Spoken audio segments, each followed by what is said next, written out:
Hey, what's going on everyone? Welcome back to another video. So today we're actually going to take a quick look at the X Pro 3, a camera that has been out for a while, so I'm not going to go into too much depth.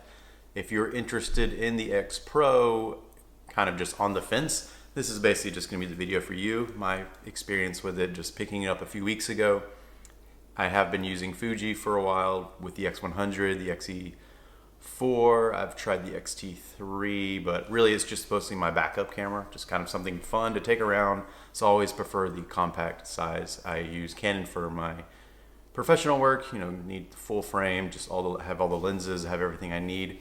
These are definitely just more for fun. So if you're looking at picking out a new Fuji and you're kind of wanting to see if this is still a viable option, it is. I think it's a fantastic camera, but it really is a niche camera, so you definitely know what you're getting into. If you're looking at these, it's not something you're just a beginner coming off the street and saying, I'll just grab that camera.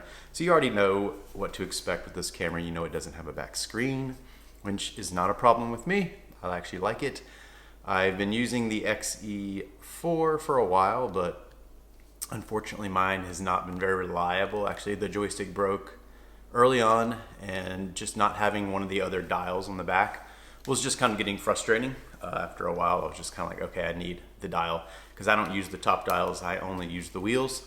So I like having the wheels, it's just faster, easier for me to compose, and just while keeping my eye up, I don't have to look down and see what settings I'm in. I like them, they look cool, so I don't want to get rid of them.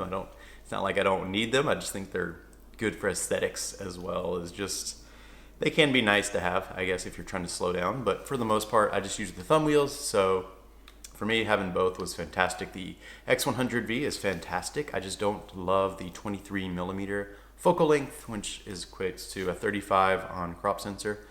I like it for, most things, like if I need casually friends and shooting landscapes and city, of course, I'm gonna walk around with that, but as far as planning my shots and being able to take it a little more serious when you're kind of having fun and coming up with some a little more kind of creative shots, I do prefer a 50mm, which this is a 35 f2, so the 50mm equivalent. So this camera was really the only choice that was left, and I picked it up, and so far I absolutely love it. I don't like using the screen. It definitely takes you out of the scene. Mostly I'm hiking with this and walking around, so I don't want to constantly just be checking the back of the screen and looking at it the entire time. I did notice that with the XE4. While I was hiking once, I just was like, what am I doing? Why do I keep looking at every single photo? Just put it away, stop looking at it. So having the option to just close it and you're kind of just shoot, you're like, yeah, I got it, it's okay, I'll move on. And then just kind of getting to see the photos later, maybe when you sit down to take a break, and then just kind of go through and see what you got. That's just the way I've been enjoying it lately and really like shooting with it. Does not bother me at all. And if you do need a check, it's really just simple as this. Check and you're done. Like, it's not that big of a difference unless you prefer shooting with the back of the screen like this. But as far as that goes, sometimes I will do it, but I'll just hold it out to the side, or just like this, or just even bring it to the side like that. And just kind of checking the sides, especially if I'm doing like event work or something. Maybe I'm just hanging out with friends and don't really want to be too in their face. I'll just kind of flip it out and they don't even know what I'm doing. You're just kind of taking pictures. It's not that big of a difference. Close it, back to normal. So it definitely helps with the kind of the comfortability factor of people just wanting to get their picture taken. They just don't really care when you have this little camera versus my bigger ones.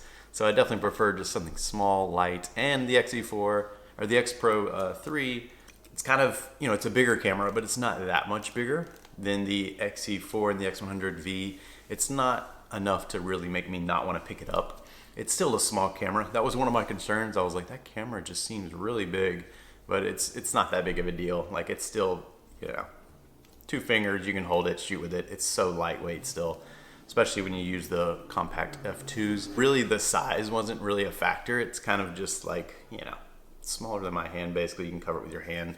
So I really love the camera for that reason, just to have a more substantial everyday carry. Doesn't feel like a toy as much. The buttons, everything's a little more clicky, a little more solid, a little, better made.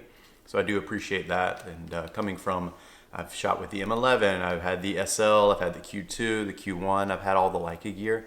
I just was really missing this kind of setup. Basically an M-body with a interchangeable lens system with autofocus, and this was it. The Q didn't love 28mm, amazing camera, just didn't like the focal length.